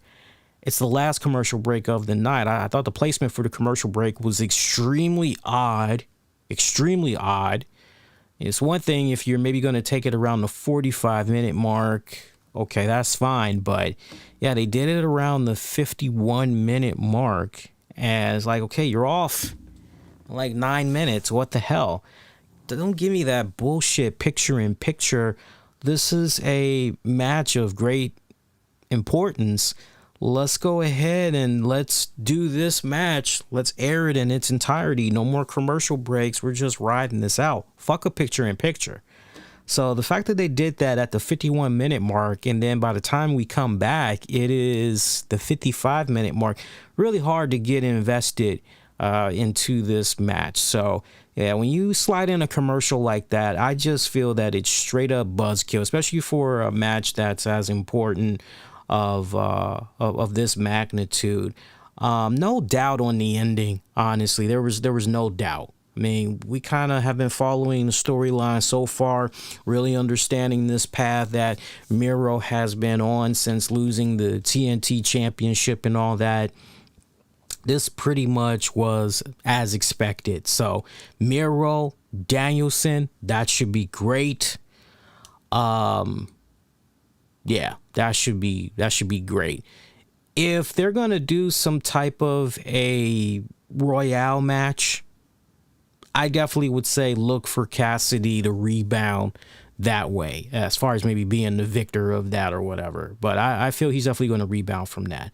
Nice little show overall. When you get right down to the heart of the matter, this, as I mentioned at the top, was really all about setting up Rampage and setting up Dynamite. As pretty much this Dynamite episode was all about full gear.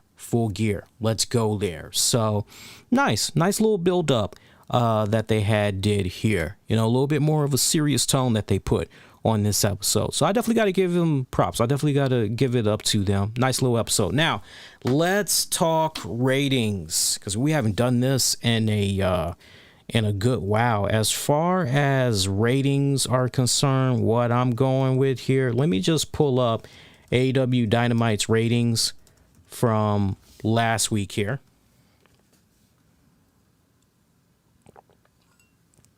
Oh, cool. Here's a complete list. Okay, good. I got to make sure I bookmark this for later. Let's see. Where are we here? October 27th. Okay, so hang on. Oh, nice. Okay, so I see the entire joint here. All right, so it looks like for October 27th, am I reading that right? Let me see. October 27th. Yep, I'm reading it right. So it looks like for October 27th, they did 941,000 viewers. Pretty good. The week prior, they did 575,000.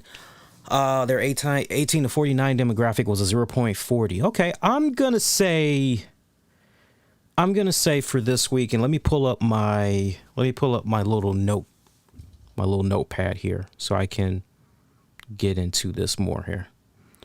All right, I am going to say I'm going to say 785,210 viewers for this week.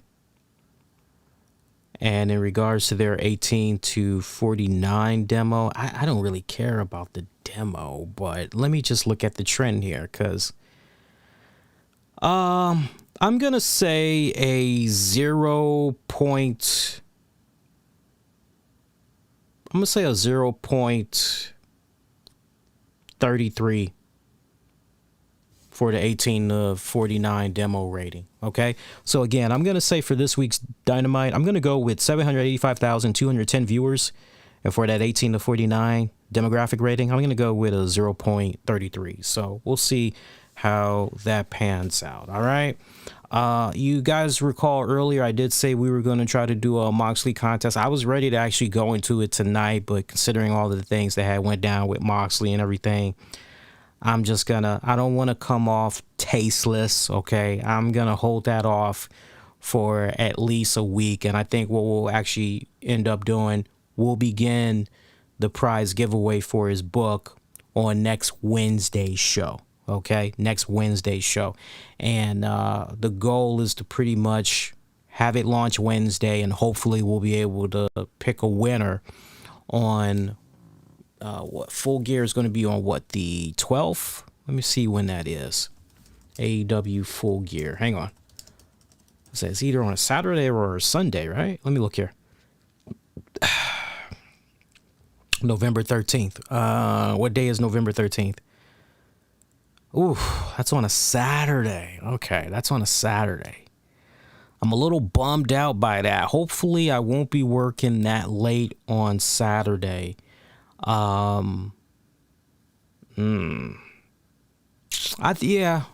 should still be able to do the Full Gear post show. If anything changes, I'll let you guys know, but we should be able to pick out a winner on the Full Gear post show. So FYI. By the way, we got some results here for, actually, you know what, before I get into that, if you guys been enjoying yourself so far, if you haven't done so already, make sure you hit that like button. When you do that, you really help put more eyeballs on the product, and it really helps out as far as channel recommendations go. Some people think that when they spam the dislike button that, you know, they're actually hurting us. YouTube actually pays attention to the dislikes as well. It's all about the engagement for them as far as they're concerned. So, but make sure you hit that like button, because it helps put more eyeballs on our content, especially this episode alone with such heavy topics that we, you know, brought up earlier in the show. I think a lot of people will definitely find a lot of what we had said to be most useful, definitely beneficial, and you know, it's just straight from the heart, you know, that good real talk that we had earlier. So, and it's free when you do that. It's free. Feel free to subscribe as well. I see we've been picking up some subscribers. Really has been picking up ever since I did the Jericho cruise. So for those of you that might be a little bit curious, I have not booked my cabin yet. I am on the docket per se. There's no time limit, but I am on the docket to book any time I want before general public gets their opportunity. If you guys do the booking, if you sign up for the booking, I think you might be able to get an opportunity to get in on the pre-book special, where you'll be able to do a photo op with Chris Jericho, and you'll also be able to do the commemorative flag and all of that. So I was talking with the wifey, and I think if not, maybe going into this weekend, maybe the beginning of next week, I think that's when we're going to go on ahead and book our cabin. But We're still going to do it because I told her straight up. I said, look, I said, if we're not able to get a photo op in there with Jericho, I'm honestly okay with that. It's like we can always see him at a Fozzy concert or some shit. Not on the cruise, but outside of the cruise. We could always, and get a photo op with him then and all that. True story. I did not mention this in the review. In the review write-up or on the video review picture slideshow and all that. And I think I mainly did it because I wasn't trying to have it be long-winded. Me and wifey, we actually saw Chris Jericho. We almost ran into Chris Jericho after the cruise was over. So, true story. And it was badass. It was badass. We were really impressed. So, once we disembarked the ship, we're at that part where we just went past security, and they're pretty much welcoming us back, and they're like, hey, hope you guys had a great time. Hey, now that you're back over here, you got to wear your mask. So make sure you put your mask on. And we're like, oh, okay. He's like, yeah, thank you. And so we go off to the side to dig into our bags and grab a mask and everything. And I remember we were over by this long white wall. So those of you that were on the cruise, you know exactly what I'm talking about. When you are in that little tunnel for boarding and disembarking, you know how you go through that tunnel, and then when it's time to go through this little gate, and then there's security guards right there. So if you guys know exactly what I'm talking about, so we're by the white wall that's right there. You can't miss it.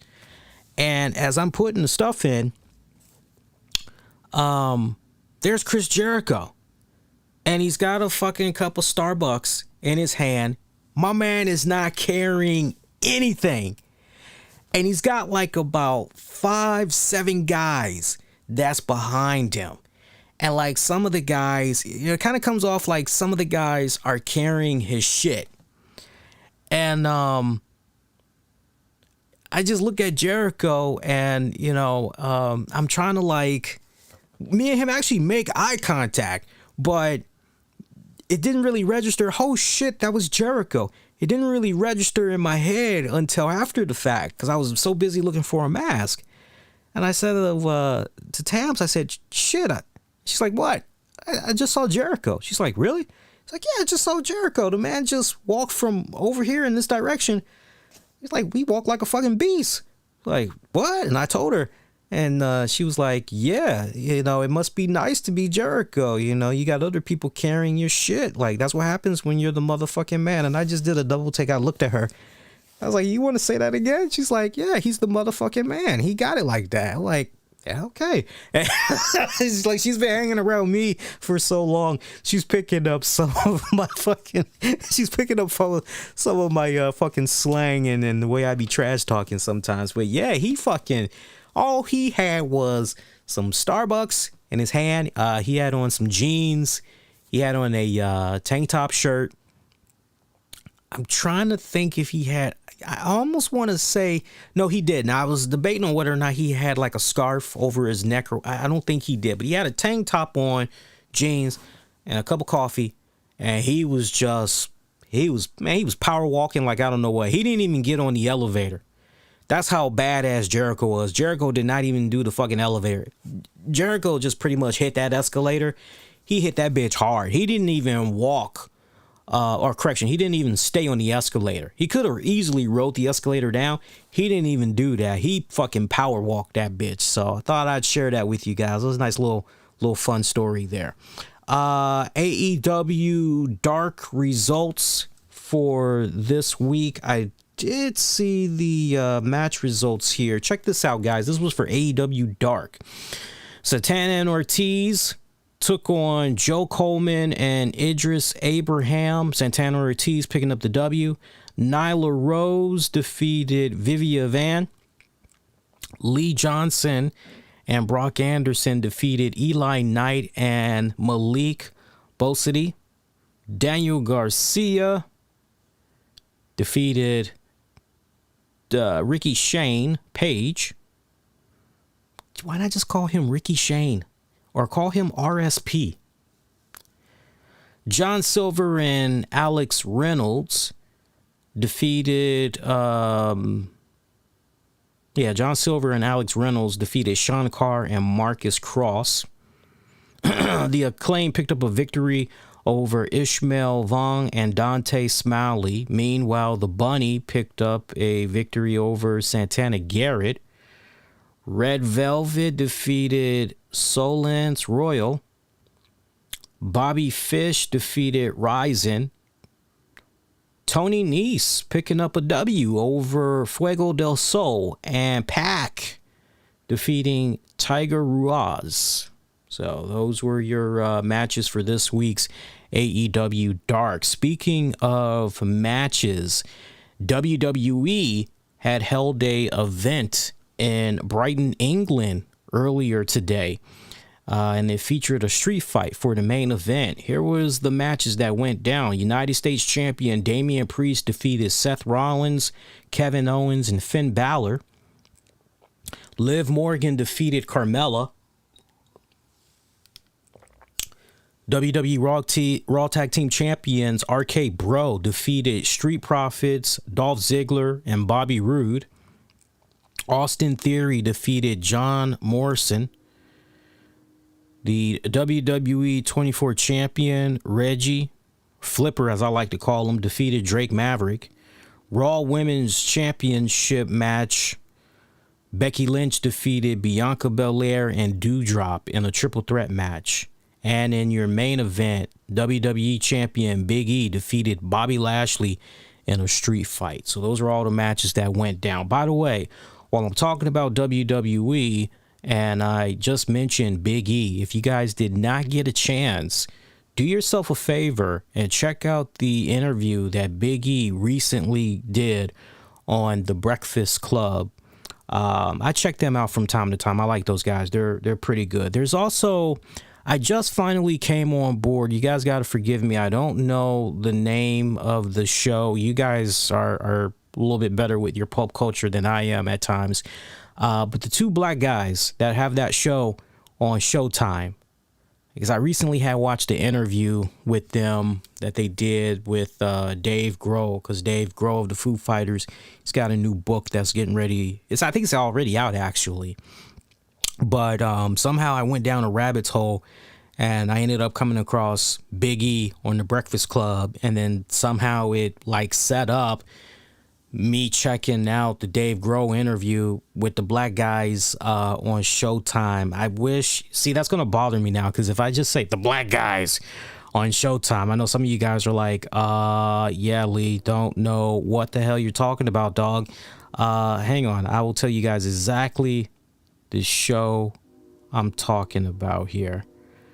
Let's see, because as soon as I mention, yeah, there it is. It's the first fucking thing. Deezus and Miro, DNM. Yeah, I fucking checked. I'm like a big fan of those guys now. Those guys are fucking awesome. They're fucking hilarious. They're entertaining, very thought-provoking. I like those guys. They're fucking solid. They are fucking solid. But yeah, somehow I ended up checking out the Big E interview, and it was just a weird rabbit's hole, because I think that was suggested actually afterwards was DNM's interview with Dave Grohl, I guess based on my watch history or whatever.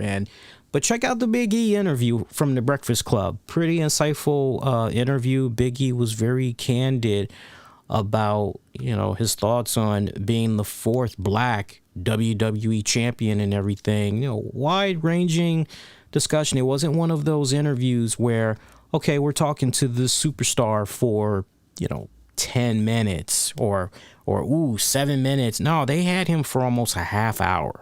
So it's a really nice, good bite size of an interview. So check that out when you guys get an opportunity. Other than that, just thinking if there's anything else we need to get into on the show. And no, we are well, one last thing that we can get into. I almost forgot about NXT, by the way. Well, I'll talk a little bit about NXT in a hot second. Shout out to Jim Ross. Jim Ross, as we had talked about from last week's show, he is dealing with a form of skin cancer. He is in the process of getting radiation treatment as we speak. He talked about how it's basically 22 radiation procedures that he has to get, and he's not really sure if he's going to be how he's going to be doing it as far as on a weekly basis, couple of days a week. He's not really sure how he's going to be stringing it all together, but it seems by all accounts he's going to do his best to make it work while still doing his thing, calling the action and everything, unless otherwise. So speedy recovery to Jim Ross, really pulling for him there with the successful radiation treatments and just totally getting that form of skin cancer in remission. And just don't come back. Don't come back, right? Just don't come back. Also, got some news floating around that AEW is planning a TNT special for January 8th. They're dubbing it Battle of the Belts. This is supposed to be a 1-hour special. It is part of this new deal where apparently a couple of times out of the year there is going to be a AEW special that'll be on TNT. It's supposed to be the first of 4 quarterly events of AEW events on TNT. And as the guys had reminded you tonight, Dynamite is going to be moving to TBS in early January, so don't forget about that. Also, NXT for this week, I gotta tell you guys straight up, wasn't really that impressed with NXT for this week. There was a couple of nice little bright spots. Look, I'm not going to give you guys the full-blown review. I just want to touch upon key points of NXT because at this point, everybody has pretty much seen NXT, right? Everybody has pretty much seen it. Me personally, you were to ask me like what were my highlights of this week's show, and I'm just looking at the rundown for the matches here. Look, first of all, the Halloween Havoc episode, that was good. That was actually pretty damn good. This week, it felt a little bit lackluster. It felt very, I'll be honest with you, it felt very unwatchable. A lot of squash matches. Not compelling at all. This week's NXT, it was not compelling at all. I still have no investment whatsoever in guys like Von Wagner, Tony D'Angelo. Who's the girl with the Lash segment? I'm not invested. There are so many people that I'm sorry, I'm not being a dick. It's like, and it's not their fault. That's the thing I really want to make sure that I'm stressing here. It's not their fault. It's just exactly what I had said a few weeks ago when we were doing this whole NXT revamp and everything. It's like you just turn on the TV one day and they just did this hard fucking 180 where you got a bunch of motherfuckers that you've never seen before in your entire life, and you're somehow supposed to make some type of a ongoing investment in them. There somehow you as the fan, you as the viewer, you've got to be committed to checking these guys out on a regular basis. And for me, I'm just, there's so many names on this show that I'm just, look, now I'm trying to think about matches that were good. The main event match was actually good. The main event match that went down with, what was it there? Tommaso Ciampa, Carmelo Hayes. Or was that no, that was a tag match. It was actually, no. Forgive me. I'm getting my signals mixed up. Actually, what I was thinking of, Johnny Gargano and Dexter Lumis taking on my guys in Carmelo Hayes and Trick Williams. That was actually a good match, worthy of definitely closing out the show and everything. And the fact that we had Trick Williams and Tommaso Ciampa, that little tease there that Carmelo Hayes is eyeing that NXT championship. He wants a shot at that championship next and everything. I like that little thing that was built in as far as, okay, going down the pipeline, eventually we could see this match play about. I totally liked how all of that had played out. And then we got that nice little nod / tease there of the infamous feuds that Tommaso Ciampa and Johnny Gargano were having. I mean, they were freaking carrying NXT at one point. So that nice little tease right there that maybe we could be seeing that somewhere down the line. Let's not also forget that what's his face? Oh, I'm trying to think of his name right now. I'm drawing a freaking blank right now. You guys got to forgive me. Scott Steiner's son. I can't think of his name right now, but he had a nice little squash match. I mean, he pretty much just ate up his fucking opponent like real fucking quick. Braun Breaker. Let's just drop that Breaker shit. Why can't we call him Braun Steiner or Breaker Steiner? I don't get that. Whatever. Anyway, but he had a squash match there against Andre Chase. He is still trying to go after the NXT championship. So, I mean, we got all these different directions that's going on here as far as future opponents for Tommaso Ciampa. Love all those elements that we got going on there. I'm just trying to think, like, what else was good about this week's NXT.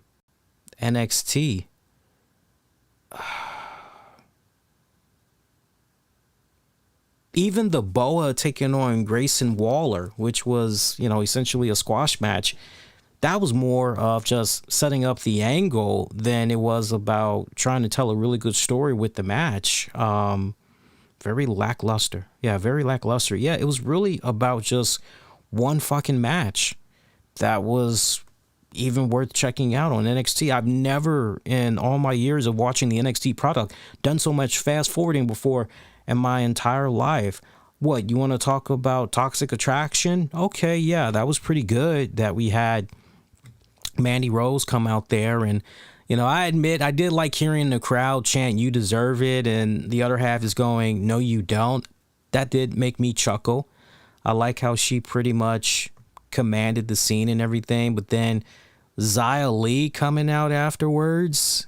I'm sorry, Io Shirai coming out afterwards, and that was kind of nice. Don't care. Even the fucking Dakota Kai match from earlier that had pretty much kicked off NXT. Dakota Kai taking on Cora Jade. I mean, that was like the biggest problem that I had with NXT for this week. All the matches were fucking short as fuck, except for the main event match. 2 minutes here, 47 seconds there, a minute here. Actually, you know what? There was one other match that was a little bit lengthy. It was actually, now that I'm thinking about it, Kylie O'Reilly and Von Wagner taking on Legado del Fantasma. Still not a fan of Wagner. Match. It was but yeah, that was probably the biggest problems that I had with NXT for this week. So I wish I could say a lot more as far as, giving more praise and all that, but I ain't got it.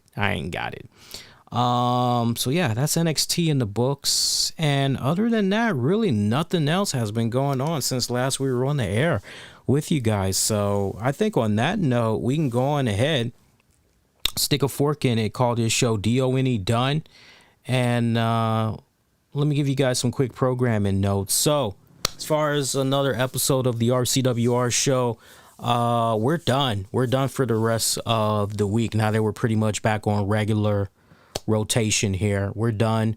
Patreon members, I was chatting with the wifey. Wifey is still, ever since the cruise, she is still trying to, so as far as trying to sit down and do a Patreon show, she's still getting into the groove of things.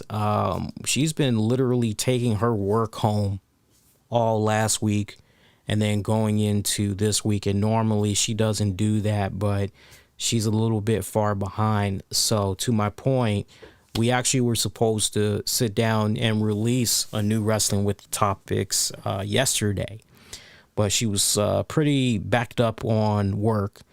So we decided we were going to actually do something either Saturday or Sunday is when we're going to do something for you guys. And we're actually going to do a live edition of Wrestling with the Topics.